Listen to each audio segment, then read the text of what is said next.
guys, what's up? It's me, Princess. And welcome to our new home. When was the house built? I think 2022. Yeah, 2020. Pero we started designing or conceptualizing This year. Yeah, this year.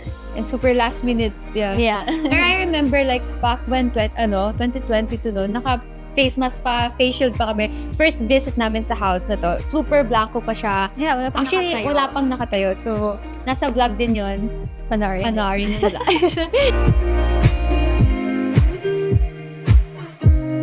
So, the inspiration of this house, we wanted to be like content house eh. Yeah.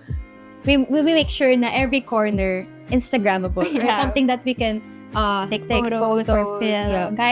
Kahit here lang, kahit sa tapat ng TV, ganun. Pero we wanted din na it looks clean, simple, elegant, looking. And we also incorporated some Nordic pieces here sa house. Like this couch. This is actually my favorite part sa house. Yeah, same. Talaga.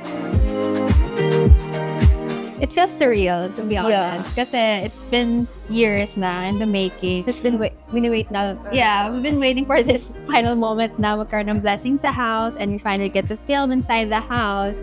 So it feels amazing. At the same time, we're proud of ourselves for finally like accomplishing this major project for our family.